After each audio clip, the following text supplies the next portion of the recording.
Hi, in this video I will show you how to use extractions in R to get just parts of data that you are interested in using. Now just a caveat, there are a number of different kind of synonyms for this process. I routinely use filtering, subsetting, and extracting pretty much synonymously. I think filtering is mostly associated with doing some sort of comparison in order to actually cause this extraction or this subsetting to occur, although in general that's pretty much always true, with some exceptions. But the general idea is that you are taking a larger piece of data and then pulling parts of that data out. Now, one thing to keep in mind is that this might involve some sort of reorganization. And so, for example, if I have a data frame with several columns that are all the same length, I could extract just part of one column and reorganize that into a vector, because at that point you wouldn't need a data frame in order to store it. This is going to come up at this coercion. It's just something to be paying attention to as this video goes on. That said, in the video I am planning to show a few different methods of doing this extraction. So based on the index or position, based on the name of those elements in the object, or based on just simple logic. Generating the logic is really the hard step, and then kind of putting it all together. This is by far the one most students have the trouble with. During these demonstrations, I will use three main tools: the single square bracket method, which may or may not have commas, depending upon the number of dimensions within the data. So for example, I would use this to extract from a vector. I would use this to extract from a matrix or a data frame. I would use this to extract from something with lots of dimensions. That's typically going to be a multi-dimensional array, and I'm not going to demonstrate that today. The $ extraction tool will be used for list or objects stored in memory as lists, so that includes a data frame. In fact, that is my preferred method for extracting from a data frame when I need a single column, and that's because the $ is used to refer by name specifically. So the only strategy listed up at the top that will work for that one is the name-based, but that's why I like it, because it uses the name. Finally, the double square bracket's kind of a specialty. It's basically very similar to $, except you're going to use an index position. It's going to get the contents of a single element within a list. And that's going to work whether or not it's named or not, which is mostly what I use it for when I'm working with an unnamed list object. But the key thing is it gets the contents, not just a piece. So let's go through a few examples. That's going to give us some context for what I'm saying. Here I'm just printing off the base R object that I'm working with called letters. It contains, unsurprisingly, the letters. I will also use a data frame named Iris. And when I print it in our markdown, you can see it includes some different descriptors. So this is a numeric column using double precision point data. Except for the final column, which is a factor column. And it kind of prints off looking like a character vector, but it's stored as a number, that's why it's a factor. But the nice thing about data frames is that you can store in each column separate types of data, so how they're stored in memory can be different.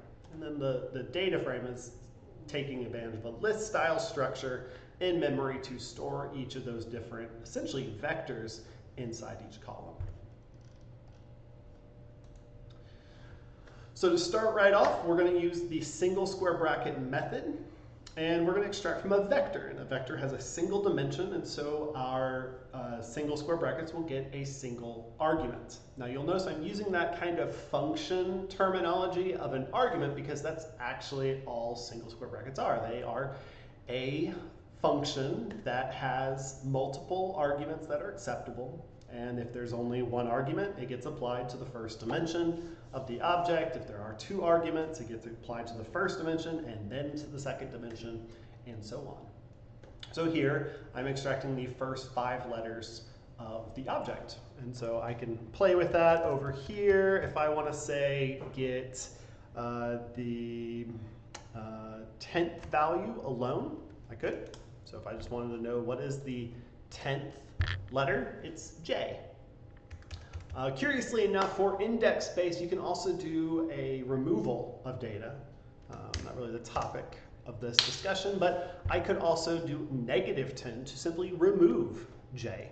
So now the 10th value is gone. This is a slightly shorter, and so it is actually kind of recursive, so you do have to be paying attention. So here I've removed the J, and then I have removed the new 10th character, which happened to be K. That's it. That's index-based selection for a vector. Fairly straightforward. Index for a data frame or matrix is similar, except now you have 2 arguments, and there is a quirky behavior of R where if I just leave the dimension argument blank, note I still need the comma, it just has to be left blank. If I leave it blank, it selects all of that value. So here I've selected the first 10 rows, 1 through 10. And then for the second argument, which gets applied to the column, that's just something you kind of have to memorize. It gets the first 10 rows and then the first and fifth column. So I could modify that if I just copy this over here. Let's say I just want the first column instead of 2. I want to draw your attention to the fact that it did coerce the data into a vector. And I can just tell that based on how it's printing it. So that is one of the kind of tricky things with R, is that for base R extractions, they try to help you, not always helpful, by changing the type of data to a simpler type whenever it can. And so in this case, it could simplify it to a vector, and so it did. In this case, it couldn't. There was 2 columns that needed 2 vectors side by side, and so it had to remain as a data frame. There is a interesting caveat to that. If I try to do 2 columns across 1 row, so this would be the first row, first and second column, it actually does retain its class as a data frame. And that's because if you think about the concept of a data frame, that they can have multiple classes or types of data per column, well, that means that you couldn't necessarily stick them together without additional coercion taking place. Like imagine if I had the 5th column in this. So let's do 4th and 5th. This data is numeric, and this data is a factor. They can't be stored in the same way, so it would have to remain a data frame unless somehow you were going to coerce them into a type of data that they can both be stored in. So there are methods to do that, so I could unlist the object, and now my factor has been coerced into its underlying numeric value. And so I believe that was stored alphabetically. So Tosa came first alphabetically of the different values and species, and so it was assigned the value 1. In fact, it was originally assigned the integer value 1, but because this had a decimal point, this has also now got a decimal point because it's no longer an integer. In fact, if I call the class, it's a numeric, so double type of data. There you go. Name-based is going to have all these same caveats, except that it requires that the object has names. So I can't use this on letters. The base R object letters doesn't contain any names. I don't know what you would name them, probably the letters. But Iris as a data frame has to have column names. That's part of what makes a data frame a data frame, is that it has column names. And so because of that, I can refer by name. Now, I want you to pay attention to the syntax here. I had to have quotation marks around the names of the columns in order to signify that these are character vectors that I'm passing. And so it's not looking for an object name sepal length, it's looking for the value SEPAL and so on, the character value. That's going to be used to do the extraction. It had to match this. This is one of my preferred ways of doing subsetting with square brackets whenever I do have column names, and that's because it's very safe.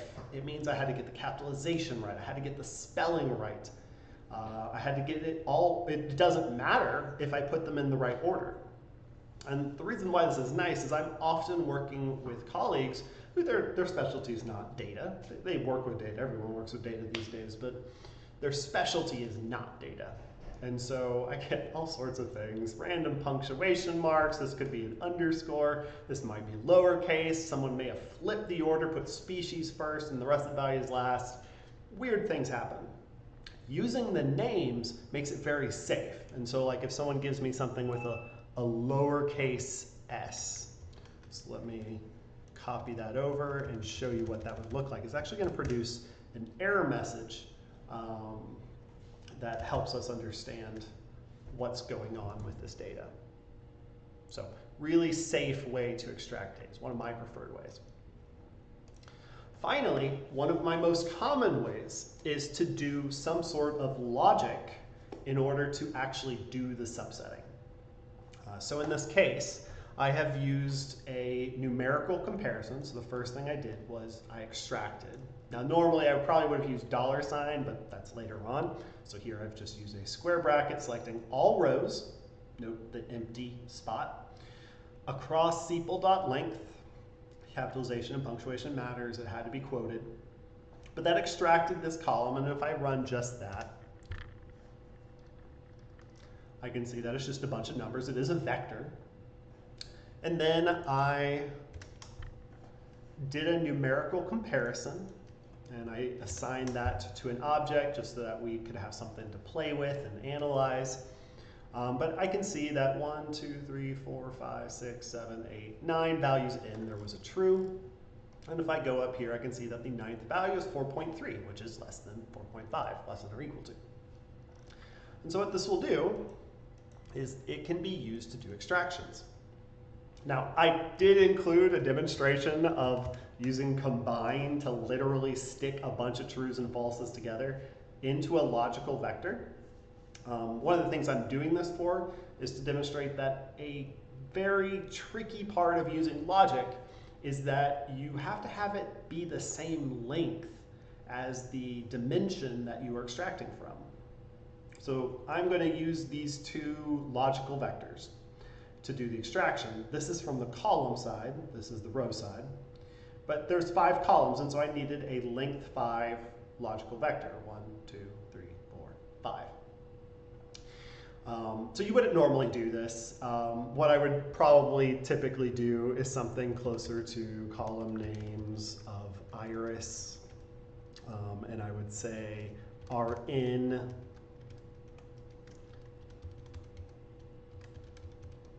sepal length, and I don't know, species. And what this does is this produces a logical data frame, a logical vector, true, false, false, false, true. That means that it's going to apply to wherever sepal.length or species values are found. That's what %n does. It says which for each value in the left side are they in the values to the right, anywhere in the values to the right.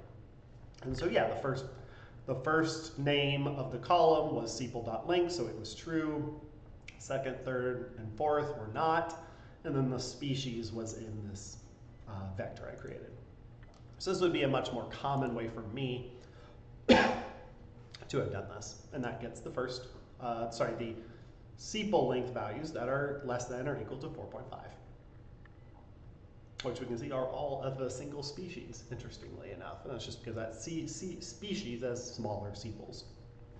It's a flower structure underneath the corolla, the petals.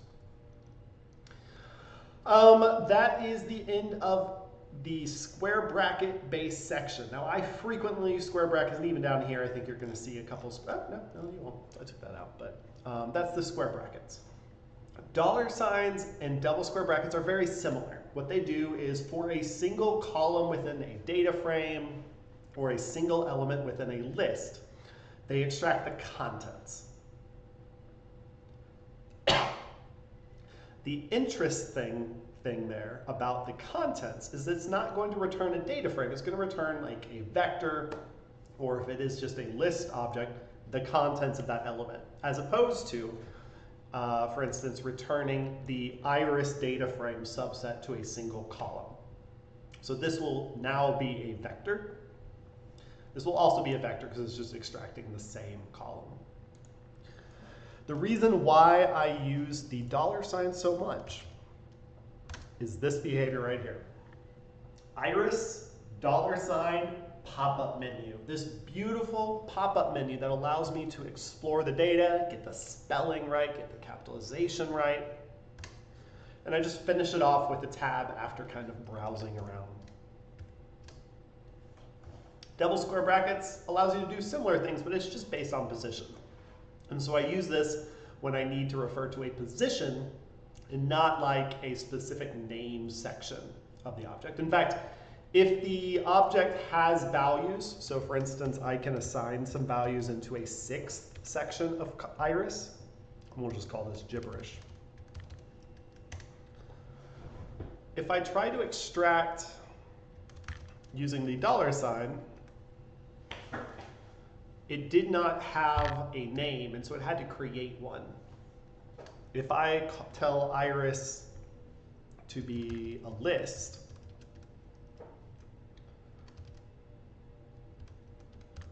I'll use as.list to convert it into a list.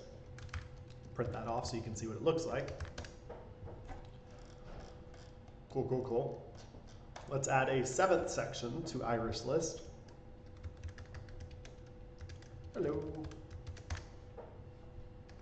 And print off one more time. I can see that that 7th section has double square bracket 7 because I didn't give it a name.